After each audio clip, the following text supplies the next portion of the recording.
ukabaza rero uti ni gute warambagiza ushyize imbere ubutumwa bwiza? Niba uri gutekereza uriya mukobwa ukumva hari ukuntu umutima wawe umwishimiye, ukeneye no kubutekereza ngo harya uyu mukobwa afite izihe mpano, ni gute njye nawe twuzuzanya? Uko umuntu ukeneye mu rugo rwawe, wowe musore nawe mukobwa, umugabo ukeneye ninde? N'uyu muntu uri bugufashe kugira ngo murusheho gukora ibyo Imana ibahamagarira. Muraho neza, ikaze ku Rushako TV. Njyewe nitwa Johnny. Rushako TV nayo ni platform twigiraho kurambagiza ku bana no kurera neza dushingiye kuri kw'ijambo ry'Imana. Karibu rero ku Rushako TV. Imana iguhe umugisha kwemera kubana natwe. Inyigisho yacu uyu munsi yitwa ubuzima n'urugo bishyize imbere ubutumwa bwiza. Muri iyi nyigisho rero turaza noneho gufata iki kintu dushyize imbere cyitwa ubutumwa bwiza tukizane mu buzima bw'umusore n'umukobwa bari kurambagiza. Ese aba bantu barimo gushakisha uwo bazabana bo bigenda gute? Ni gute bashyira imbere ubutumwa bwiza? Hari ibintu bibiri. Icya mbere ni ukurambagiza uzirikana ko wacunguwe na Yesu ku buntu. Icya kabiri ni ukurambagiza uhirimbanira ko iyi nkuru nziza ya yindi yuko twacunguwe na Yesu ku buntu igera ku bantu bose. Ibi bishatse kuvuga iki? Reka mpere kuri iki cya mbere. Kurambagiza uzirikana ko wacunguwe na Yesu ku buntu. Iri jambo ku buntu turaricaho akarongo. Kubera iki turicaho akarongo? Nuko niba kuducungura byarabaye ku buntu, niba Yesu yaragucunguye ku buntu, urumva kugucungura nicyo kintu gihambaye kibaho, nicyo gikomeye kurenza ibindi byose. Niba rero icyo ngicyo Yesu yaragikoze ku buntu, byagorana ko ibindi byose akubwira ngo ngaho genda wirwarize, genda ugerageze mu mbaraga zawe. Kuri nuko n'ibisigaye byose ni kubw'ubuntu bwe. Ibyo rero bivuze iki? Niba uzirikana ko Yesu yagucunguye ku buntu, ukeneye no kwakira iki ngiki. N'urushako ni impano y'Imana. Bityo rero ukwiye kurekeraho guhangayikira urushako. Ukwiye kurambagiza ariko udahangayitse, utataye umutwe, utasaze. Urabizi hari ukuntu umuntu aba ari gushaka ikintu akagishaka akaba rwose ukagira ngo yasaze. Umuntu uzirikana ko Yesu yamuhaye ubugingo buhoraho ku buntu, yaragucunguye, ntabwo asubira inyuma ngo ahangayikire gushaka. Kubera iki? Aba afite icy'agaciro gihambaye kandi yabonye ku buntu. Wamuhaye igihambaye ku buntu, ntago ikintu cyoroheje nko gushaka aricyo yananirwa kuguha. Ibi ariko ntabwo ari ibitekerezo by'abantu. Bibiliya iratubwira mu gitabo cy'Imigani ko urugo n'amatungo umuntu ashobora kubihabwa n'ababyeyi. Niko umwanditsi w'Imigani avuga ngo urugo n'amatungo umuntu abiragwa n'ababyeyi, ngo ariko umugore witonda muhabwa n'Uwiteka. Ibyo bishatse kuvuga iki? Ni Imigani 19:14. Ibyo bishatse kuvuga iki? Biravuze ngo uwo muzabana ni impano ituruka ku Mana. Ibyo biguhangayikishije ngo hazaba ameze atengwe, Yesu bazankunda, Yesu bazanyitaho, ibyo ni impano Imana itanga. Mu yandi magambo, Imana yiteguye kubiguha. So wihangayika rero ngo wabona bitaje, wabona bitagize gute. Pawulo wabwira abantu ngo umuntu wese agenze nk'uko yahawe. Yesu niwe ubabwira ngo ntawabasha kwemera iryo jambo ngo keretse ababihawe, abari gusubiza abamubaza ibyo gutandukana. Ababwira ko nyine iyo wabanye, iyo wahisemo kubaka, uhisemo kubana akaramata.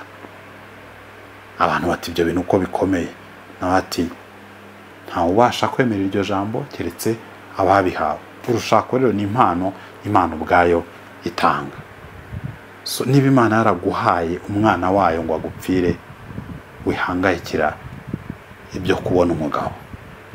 kubera ko nabyo ni impano Imana yiteguye kuguha. Birumvikana ko ibingibi ushobora kubyumva ukavuga ati ibyo bintu byo guhangayikira urushako ntabwo ari ibyanjye, ntabwo ari njye, n'abandi ntabwo ari njye. Ariko ubwirwa n'iki ko warekeye aho kubitekereza nk'impano Imana itanga ukajya aho kubihangayikira? Ndaguha utugero tubiri. Akagero ka mbere ni umukobwa. Niba uri umukobwa ukaba umusore wese ukuvugishije guhamagaye rimwe kabiri gatatu, umutima wawe nta handi uhita ujya hari ukuvuga ngo wasanga ari kuntereta, wasanga ashaka ko tuzabana, wasanga yambonyemo umugore, ku buryo iminsi ngahe wisanga mbese umutima wawe utari hamwe, wumva wamubaza atari ko wabivuze, wambwiye ko nkunda, wagize gute? Ni ikimenyetso simusiga cy'uko watangiye kuva mu kubireba nk'impano Imana itanga, ahubwo utangiye noneho kubibona nk'ikintu uri buhirimbanire, nk'ikintu ahari kitari hafi, kitari kuza. Ariko ukuri ni uko buriya nta n'umusore wagukunda mu cyumweru kimwe, cyakoze byashoboka kukurarikira, ariko nta muntu wapfa kugukunda gutyo gusa. Bisaba ngo umuntu akumenye, amenye uko utekereza, amenye n'iki gishishikaje ubuzima bwawe. Mu kumenya igishishikaza ubuzima bwawe nibwo abasha kuvuga ngo uyu muntu koko ibi ni ibintu ntabasha gupfira, ibi ni ibintu ntabasha kwihanganira ibindi byose bibizengurutse. Nyine nicyo Bibiliya itubwira mu Bakorinto 13, urukundo rurihangana, rubabarira byose, urukundo ntirwishakira ibyaro. So kugira ngo umuntu agere ahantu akureba cyangwa se agutekereza, akumva yakwihanganira byose kuri wowe, akumva yabasha kugushyira imbere, kuko nyine urukundo ntirwishakira ibyarwo, akumva yabasha kukubabarira, nuko abakuzi, nuko abaza agaciro ufite. Ibyo rero biva mu kuganira, kandi kuganira birambuye. Ntabwo rero ari ukuvuga ngo umuntu mwavuganye none ngo buriya arankunda, nambwire niba nkunda. Birashoboka ko uyu muntu ataranamenya niba ko kuri umuntu yakwihanganira. So niba icyo kukwihanganira kitaraza, urashaka se ko agukunda gute? Ariko nanone ibi nabyo bijyana n'abantu bo ku rundi ruhande. Ako ni kakagero ka kabiri navugaga, aho usanga nk'umusore arashaka kugendana n'umukobwa imyaka 2-3, arashaka kuganira n'umukobwa, basohokane, bagire gute, bakora ibintu byose nk'abakundana, ariko adashaka kwikomitinga gukundana n'uyu mukobwa. Niba uri umukristo, niba wizera ubu buntu bw'Imana, ntabwo ukwiye kubaho gutyo. Kubera iki? Inshuro nyinshi igitera umusore kumva yagendana n'uyu mukobwa igihe kingana gutya, ariko adashaka kwiyemeza gukundana nawe, adashaka gukunda uyu mukobwa, ni iyihe? Nuko kenshi uyu musore aba ari kuvuga ngo ubuse ndamutse nemeye gukundana n'uyu mukobwa, hanyuma ejo nkabona undi mukobwa mwiza umuruta. Ngufitiye inkuru mbi, wa musore utekereza gutyo. Nta mukobwa mwiza uruta uwo nguwo. Kubera iki? Kubera ko abakobwa cyangwa se abagore ntabwo babagereranya. Buri muntu wese ari unique mu buryo bwe, arihariye, afite ibitekerezo byihariye, afite imiterere yihariye, afite ubuzima bwihariye. Ntabwo rero wafata ubuzima bwa kanaka ngo ugereranye n'ubw'uyu nguyu. Niba utekereza ko uzabona umukobwa uruturiya, uri kwibeshya. Yes, uzabona udafite amaguru nkaye, uzabona udafite umubiri uteye nk'uwe, ariko ntabwo bivuze ko uteye gutya rututeye kuriya. Oya, ntaho bihuriye rwose. Ibyo ni ibinyoma nyine umwanzi yazanye kugira ngo ateshe agaciro abantu bamwe, azamure abandi. Ariko buri miterere yose, by the way, ntawe uyihitamo. umuntu wese arabyuka agasanga ateye gutyo. Ariko icyo nshaka gutindaho ni iki ngiki, ibyo byiringiro ufite nta nubwo ari ibyiringiro, uko kwibeshya wifitemo kukubwira ngo ahari ejo nabona umuruta, uri kwibeshya. Uzabona utandukanye nawe, hanyuma muri uko gutandukana azaba afite ibyo uyu nguyu adafite, ariko n'uyu nguyu hari ibyo afite uyu nguyu utekereza ko azaba amuruta azaba afite. Icyakoze icyo uzaba wongeyeho, uzaba watakaje umwanya wamaranye n'uyu nguyu. So wabaye umunyabwenge, ahubwo wakwikomitinga kuri uyu nguyu ugafata icyo cyemezo, ahasigaye mugatyazanya. Uko mugenda wowe nawe mutyazanya, niko murushaho kuba beza kurutaho.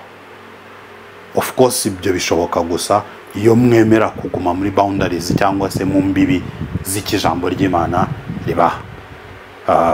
Icyo nacyo Imana izaduha umwanya wo kukiganiraho.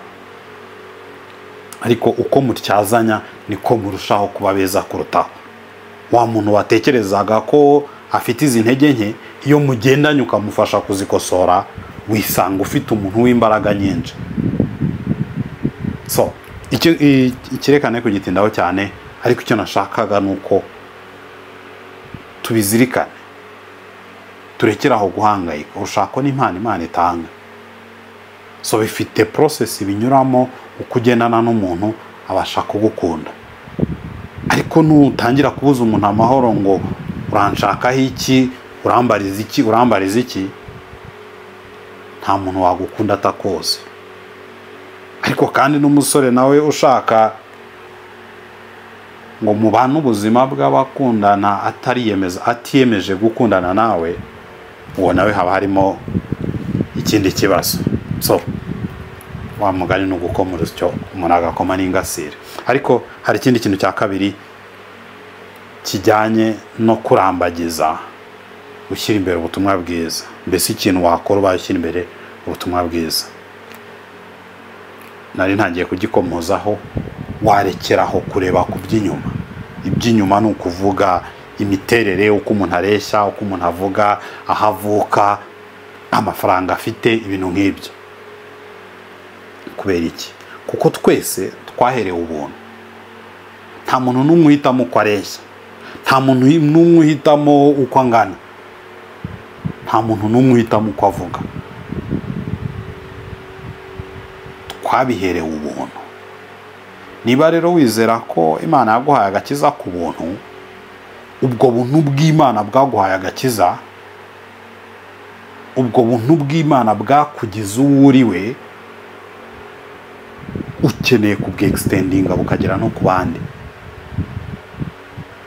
Ntiwumve wowe dukwiye kukwakira uko uri, ariko wowe udashaka kwakira abandi uko bari.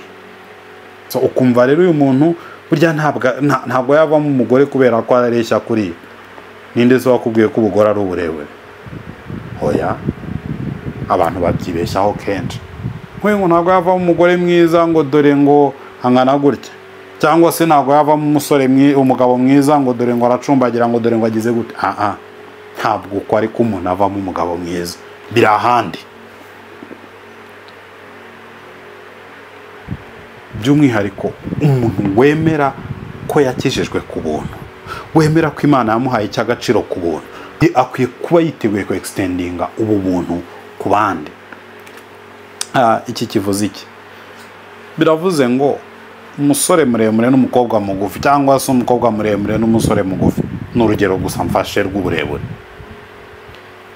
Iyo aba bantu bombi bizera ko baherewe ubuntu, umuremure uburebure yabuherewe ubuntu, n'umugufi nawe ibindi afite yabiherewe ubuntu, turi kumwe, bikuraho urukuta hagati yabo rwo kuvuga ngo sinashaka umeze gutya, sinashaka umeze gutya. Turi kumwe? Ahubwo bikazana aba bantu ahantu hamwe, kuko ntacyo ufite wirata n'uyu ntacyo afite yirata, bikabahuriza ahantu hamwe. Noneho bakicara ahubwo bakaganira, turebe ko ibyo uburebure bwawe atari bwo ushyize imbere. Ese ushyize imbere ubutumwa bwiza? Turi kujyana. Niba uyu muntu rero ashyize imbere, impamvu nyine ari ngombwa ko abantu bicarana ukabisesengura ukamenya ko uyu muntu ibyo ushyize imbere ari byo ashyize imbere, kaba ari akaga uramutse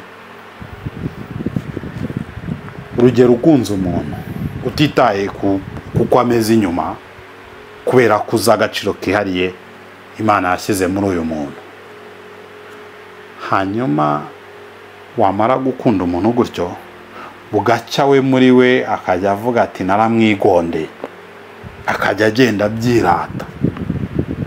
Tekereza ko wakumva usa n'uwasebye mu kuntu. So icyo rero umva byaba ari ikibazo gikomeye. Ariko ni ngombwa ko abantu bicarana bakabiganiraho, bakabiha umurongo, bagaha ubutumwa bwiza umwanya bukwiriye mu mibanire yabo. So icyo nashaka kuvuga ahangaha nibyo bintu bibiri: nukurekeraho guhangayika kubera ko urushako n'impano Imana itanga, nukurekeraho kurebera ku by'inyuma, kuko twese twaherewe ubuntu. Ibyo ufite bari abadafite ntabwo byirata, kubera ko nawe ntabwo wabikoreye, wabiherewe ubuntu. Umuntu rero uzirikana ko agakiza yagaherewe ubuntu, nawe ye-extending ubwo buntu no mu mibanire n'abandi, cyangwa se no mu guhitamo uwo bazabana, cyane ko nawe aba akeneye ko n'abandi be-extending ubwo buntu kuri we. So ariko ntabwo kurambagiza ushyira imbere ubutumwa bwiza bigarukira ku extendinga ubu buntu. Birarenga bikagera mu kugira ngo ubu buntu bw'Imana twakiriye n'abantu bo hirya no hino babumenye. Niyo mpamvu bisaba no kurambagiza uhirimbanira ko iyi nkuru nziza yuko twakirijwe n'ubuntu igera no ku bandi bose, igera ku bantu bose. Ibyo rero bisaba iki? Ibyo bisaba ko mutangira kwibaza ibibazo. Ntabwo ari ukubyibaza mwageze mu rugo, oya, ni ibintu mwibaza mugitangira gukundana. Ugitekereza uyu muntu, ukwiye kuba mu mutima wawe kwibaza ngo ni gute impano zanjye zashyigikira iza mugenzi wanjye, kugira ngo ubutumwa bwiza ugere kure. Ni ibintu ukwiye kuba wibaza, bidasabye ko mukundana. Niba uri gutekereza uriya mukobwa ukumva hari ukuntu umutima wawe umwishimiye, ukeneye no kubutekereza ngo harya uyu mukobwa afite izihe mpano, ni gute njye nawe twuzuzanya, ni gute namushyigikira. Kubera ko ibingibi abasore bakunze kubyibeshyaho, kwibwira ngo ahari umukobwa niwe ukwiye kunshyigikira, aho ibyo gushyigikira bitakureba. Rwose aho ngaho uba wibeshye.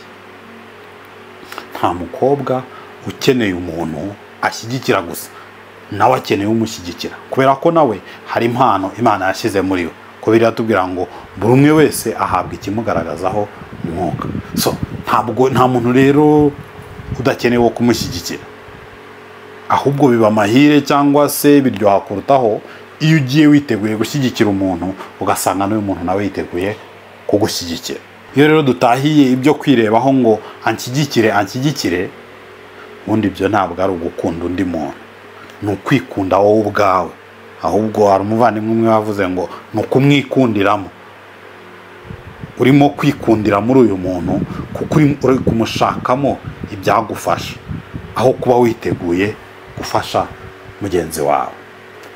So nicyo ngicyo rero, niba ushaka ko ubutumwa bwiza bugera kure, nuko impano zanyu zombi zizakora. Ntabwo ari zombi, ni zose, kuko nta hantu bivuga ko umuntu afite impano imwe. Ariko impano zawe n'iza mugenzi wawe bigahurira hamwe, nibwo ubutumwa bwiza bwaguka. Nicyo biri tubwira ngo abahawe impano mwese muzigaburirane. So niba rero utari gutekereza guhuza impano zawe n'iza mugenzi wawe, ibyo kuvuga ngo ubutumwa bwiza buzagera kure binyuze mu rugo rwanyu biragoye. So umuntu uri kurambagiza rero ushaka ko ubutumwa bwiza bugera kure, icyo ngicyo ukwiye kugishyira imbere. Icya kabiri, noneho mukeneye gutekereza, mukava mu guhuza impano, mukareba niki kiva muri izi mpano, mugatanya kwibaza ngo niki gifatika cyava mu guhuza impano zacu ngo ubutumwa bwiza bugere kure. Birumvikana niba Imana iguhaye uyu muntu ngo mubane, ngo mukundane, ngo mwubakane urugo, nuko hari ikintu nk'itorero dukwiye kunguka. Atari ukunguka ko muzajya mwicarana gusa mu rusengero, atari ukunguka ko gusa tuzajya tuza kubunga mwashwanya. Oya, hari ikintu gishyashya gikwiye kuva mu kuba impano zanyu zahuwe. Kuko ubu noneho aho wari ufite intege nke, uyu muntu afite imbaraga nyinshi. Ni iki gikwiye kuvamo? Ese ni iki muzakorera itorero? Ni iki muzakorera bene data? Ni iki muzakora ngo ubutumwa bwiza bugere kure? Ese uyu muntu azakoresha impano ye yo kumanaginga amafaranga neza kugira ngo mutange menshi ahataragerwa n'ubutumwa bwiza burushaho kugerayo? Ese uyu muntu azakoresha impano ye yo kwakira abashyitsi kugira ngo abantu bagere iwawe banezerwe? Ese wowe uzakoresha impano yawe yo kuganira cyangwa se yo kujya inama kugira ngo ba bantu yakiriye neza batahe banahuguwe? So abantu bagira impano zitandukanye, ariko ibyo ni ibintu mukwiye gutekerezaho. Ugitekereza umuntu ukeneye no kwibaza ngo ni iki gishobora kuva mu mpano zacu, kuko icyo ngicyo ni cyo ubundi dushaka mu rugo rwanyu. Ntabwo dushaka gusa ko mwazanya abana, nabyo ni byiza, ariko ntabwo bikwiye kugarukira aho ngaho. Mukeneye kuko nimubona icyo kintu, iki ni ngombwa ko nkivuga, nimutahura icyo kintu Imana iri kurema hagati yanyu, kiba ari ikintu kinini kirenze wowe na mugenzi wawe. Bityo mubona urugo rwanyu rubona purpose, bigatuma hari utuntu mwagapfuye, hari utuntu mwagahangayikiye dutagaciro kubera ko mufite ikindi kirutaho mushyizeho umutima, mushyizeho ibitekerezo. Ni by'ingenzi cyane rero ko nk'umusore uri gutekereza kubaka urugo, ibyo bintu bitekereza ntibizagutungure, cyangwa ngo uzisange umaze imyaka 20 mu rugo wibaza ngo harya ubu naje kumara iki, harya ubu nageze kuki.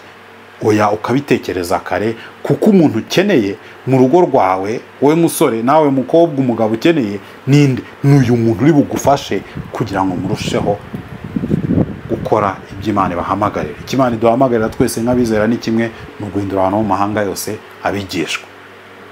Icyo rero gikorwa ukoresha impano yawe n'uyakoresha, hanyuma mwembi babiri mwazihuza mukaba muzi ngo ariko impano zacu zigomba gutanga uyu musaruro, ku buryo muzaba musubira inyuma wango ya hano ntabwo bimeze neza, dukeneye gukora niki, dukeneye kuzamuka gutya, dukeneye kuzamuka gutya. So ndatekereza ko ibijyanye no kurambagiza ushyize imbere ubutumwa bwiza biri kumvikana. Ni ibintu bibiri, mu kuzirikana ko wacunguwe ku buntu, ni no guhirimbanira kugira ngo ubutumwa bwiza bugere kure. Igihe uri kurambagiza rero, kubera ko wacunguwe ku buntu, ntabwo ukwiye kugira ubwoba, ntabwo ukwiye guhangayika ngo baba bizaza gute. Imana yaguhaye agakiza ku buntu, n'umugabo izamuguha, n'umugore izamuguha. Rekeraho kubihangayikira, uturize muri yo, ube ubiguhamagarira kubayo.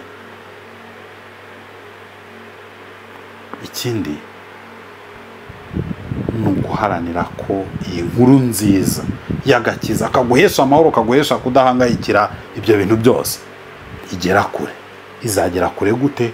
Ukoresheje impano zawe na mugenzi wawe akoresheje impano ze. Muhirimbane rero kumenya ngo izi impano zacu ni gute twazihuza. Nujya kureba umukobwa, ubanze urebe ngo ese uyu muntu afite izihe mpano, ese njyewe nawe twashyigikirana gute, ni gute namushyigikira ngo iyi mpano ye igere kure, irusheho koko gutuma abantu benshi bizera. So nicyo ngicyo kijyanye no gushyira imbere ubutumwa bwiza mu kurambagiza. So Imana iguhe umugisha, rwose ntiwibagirwe gusangiza iyi nyigisho inshuti zawe, kugira ngo twese hamwe dufatanije kubaka umuryango nyarwanda urangwa ari ingo nziza, ariko ingo nziza zishoreye imizi mu rukundo rwa Kristo. Wakoze cyane, Imana iguhe umugisha, tuzabonane ubutaha.